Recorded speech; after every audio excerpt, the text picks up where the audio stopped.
Assalamualaikum warahmatullahi wabarakatuh. Perkenalkan, nama saya Ismawati.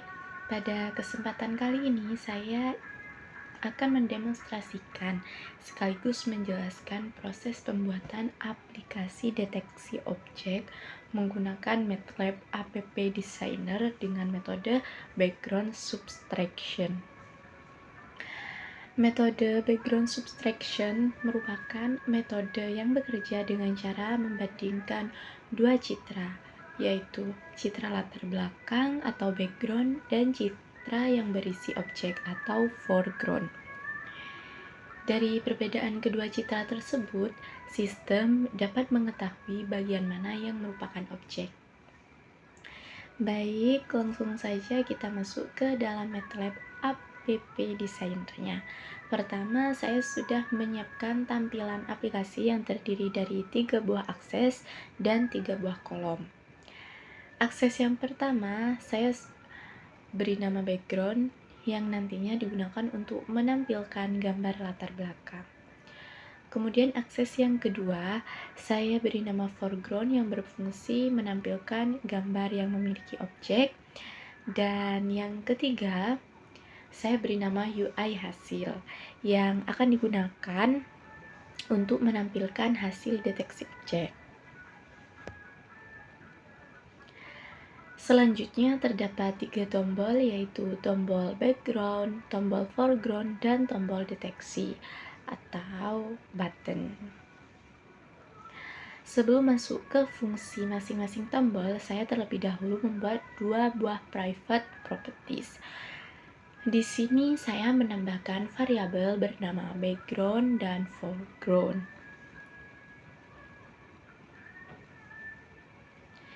Variabel background digunakan untuk menyimpan gambar latar belakang yang dipilih oleh pengguna, sedangkan variabel foreground digunakan untuk menyimpan gambar yang mengandung objek. Dengan menggunakan properties ini, gambar yang sudah dipilih tidak akan hilang dan dapat digunakan kembali ketika proses deteksi dijalankan. Sekarang kita masuk ke coding pada tombol background. Di dalam callback tombol background, langkah pertama saya menggunakan fungsi UI get file.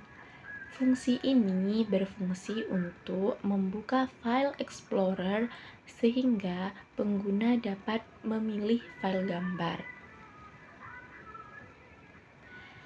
Format gambar yang saya izinkan adalah JPG, JPEG, PNG, dan BMP. Setelah itu, saya membuat kondisi menggunakan is equal file, 0. Tujuan kondisi ini adalah untuk mengecek apakah pengguna membatalkan proses pemilihan file.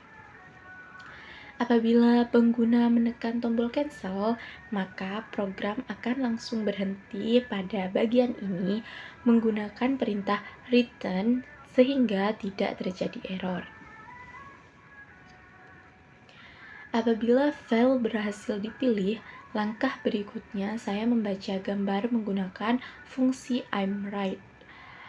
Hasil pembacaan gambar tersebut kemudian saya simpan ke dalam variabel background yang sudah saya buat sebelumnya. Selanjutnya, gambar langsung saya tampilkan pada akses background menggunakan fungsi imShow. Dengan begitu, pengguna dapat melihat gambar yang berhasil dipilih. Selanjutnya, saya masuk ke callback tombol foreground. Kode pada bagian ini sebenarnya hampir sama dengan tombol background. Pertama, saya kembali menggunakan UI get file untuk memilih gambar. Kemudian, saya melakukan pengecekan apakah pengguna membatalkan proses pemilihan file. Jika file berhasil dipilih, maka gambar dibaca menggunakan imRead, kemudian disimpan pada variabel foreground. Terakhir, gambar ditampilkan pada akses foreground menggunakan fungsi imShow. Sampai tahap ini, aplikasi sudah mampu menampilkan dua gambar yang akan dibandingkan. Selanjutnya, kita masuk ke bagian utama, yaitu callback tombol deteksi. Di awal program, saya memastikan bahwa gambar background dan foreground sudah dipilih. Jika salah satu gambar belum dipilih, maka program akan memberikan pesan kepada pengguna agar melengkapi data terlebih dahulu. Setelah kedua gambar tersedia, langkah pertama yang saya lakukan adalah mengubah kedua gambar menjadi citra grayscale menggunakan fungsi RGB to gray. Mengapa saya menggunakan grayscale? Karena proses pengolahan citra akan menjadi lebih sederhana. Pada citra RGB terdapat 3 kanal warna, sedangkan pada grayscale hanya terdapat 1 kanal intensitas, sehingga proses perhitungan menjadi lebih ringan. Setelah kedua gambar menjadi grayscale, saya menggunakan fungsi I'm abassive. Fungsi ini berfungsi untuk menghitung selisih absolut antara gambar foreground dan gambar background. Bagian gambar yang tidak berubah akan memiliki nilai yang sangat kecil, sedangkan bagian yang berubah akan terdapat objek akan memiliki nilai yang besar. Karena itu, hasil dari proses ini akan memperlihatkan posisi objek yang muncul. Langkah berikutnya adalah mengubah hasil selisih tersebut menjadi citra biner menggunakan fungsi IMBinaries. Pada citra biner yang hanya terdapat dua nilai, yaitu hitam dan putih, bagian yang dianggap sebagai objek akan berubah menjadi warna putih, sedangkan latar belakang menjadi warna hitam. Namun, hasil citra biner biasanya memiliki banyak noise atau titik-titik kecil. Oleh karena itu, saya menggunakan fungsi Boireopen. Pada program ini, saya menggunakan nilai 100. Artinya, seluruh objek yang luasnya kurang dari 100 piksel akan dihapus karena dianggap sebagai noise. Setelah noise dibersihkan, saya melakukan proses morfologi menggunakan fungsi strel. Di sini, saya membuat elemen struktur terbentuk disk dengan ukuran radius 5 piksel. Fungsi IMClose berfungsi untuk menutup celah atau lubang kecil yang masih terdapat pada objek sehingga bentuk objek menjadi lebih rapi. Meskipun demikian, terkadang masih terdapat bagian dalam objek yang kosong.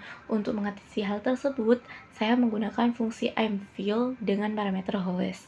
Fungsi ini mengisi seluruh lubang yang terdapat di dalam objek sehingga bentuk objek menjadi penuh.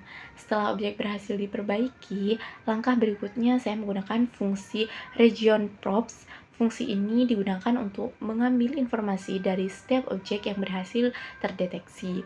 Pada program ini, saya mengambil dua informasi, yaitu bounding box dan area. Bounding box digunakan untuk mengetahui koordinat kotak pembatas, sedangkan area digunakan untuk mengetahui luas masing-masing objek. Selanjutnya, saya menampilkan gambar foreground dan pada akses hasil menggunakan IMShow. Kemudian, saya menggunakan hold on. Fungsi hold on digunakan agar saya dapat menggambar kotak-kotak deteksi di atas gambar tanpa menghapus gambar yang sudah ditampilkan. Setelah itu, saya membuat proses perulangan menggunakan for. Perulangan ini digunakan untuk membaca seluruh objek yang diperoleh dari region props. Di dalam perulangan, saya membuat kondisi apakah nilai area lebih besar dari 500 piksel, maka objek tersebut dianggap sebagai objek yang valid. Sebaliknya, apabila luasnya kurang dari 500 piksel, maka objek tersebut dianggap hanya sebagai noise sehingga tidak akan ditampilkan. Untuk setiap objek yang valid, saya menggunakan fungsi rectangle. Nilai posisi rectangle saya ambil dari bounding box yang dihasilkan oleh region props. Kemudian saya mengatur warna garis menjadi biru dan ketebalan garis menjadi 2 piksel agar kotak deteksi terlihat lebih jelas. Setelah semua objek selesai diproses, saya mengakhiri proses menggunakan hold off. Dengan demikian, seluruh objek yang memenuhi syarat akan diberi kotak pembatas pada gambar hasil. Sekarang saya akan menjalankan aplikasi ini. Pertama, kita klik tombol background, kemudian memilih gambar. Begitu juga klik foreground, memilih gambar, dan terakhir kita klik tombol deteksi. Jadi dapat disimpulkan bahwa aplikasi ini telah berjalan dengan metode background substitution untuk mendeteksi objek berdasarkan perbedaan antara gambar background dan gambar foreground. Demikian demonstrasi dan penjelasan mengenai aplikasi yang saya buat. Terima kasih atas perhatiannya. Wassalamualaikum warahmatullahi wabarakatuh.